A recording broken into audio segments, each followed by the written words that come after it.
For us as Konrad-Adenauer-Stiftung, it is important that multilateralism in the 21st century moves beyond mere intergovernmental relations.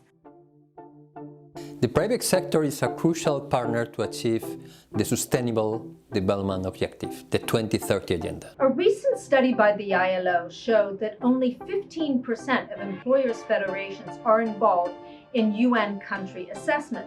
Businesses are the motors of economies around the world, and if those economies are going to be transformed in ways to achieve the Sustainable Development Goals, we need business.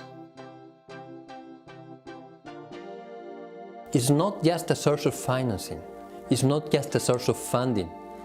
It also offers innovation, expertise, technology, skills, diverse perspectives, creativeness. Who employs people, men and women, so that they can earn decent livelihoods? Who adjusts the way factories work or the way raw materials are obtained so that the environment is protected for generations to come? The answer to these questions is business.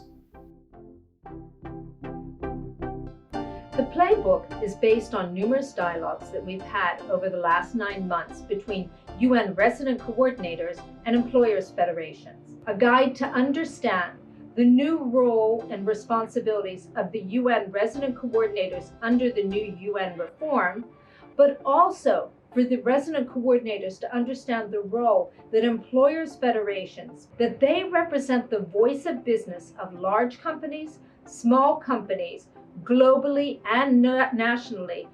The first challenge that I think it's important for us to work jointly on is the decent work deficit that we experience in the country.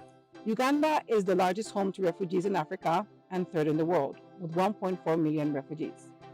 As a result, the World Food Programme has had a partnership with Equity Bank, trying to make sure that cash transfers were made available to the refugees and the host communities as part of financial inclusion. Improving coordination in the interventions that we have had. We began by making sure that when we were developing the UN Sustainable Development Cooperation Framework for Uganda, that for the first time the private sector was part of it as partners. Dialogue has to be structured.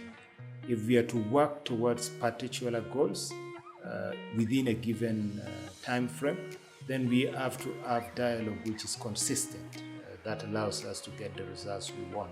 It's important to have engagement, direct engagement with the resident coordinator. In the framework of our cooperation with IOE, we will extend the dialogues between UN resident coordinators and the private sectors to Africa and the Asia-Pacific region. Only in this way we will be able to build back better. The other lesson I need to put across is the issue of goodwill, to appreciate that we are all working towards the same goals. Today's challenges require a much more systemic and ambitious change in regulations, in policies. The employers and business organizations are key players to change these policies, to implement them effectively. Let's commit all together, but let's act jointly. All around the world, UN resident coordinators and employer federations are sitting down together, building ambitions and finding ways to tackle the Sustainable Development Goals. Together, we can succeed. We hope the guide will be an assistance to all.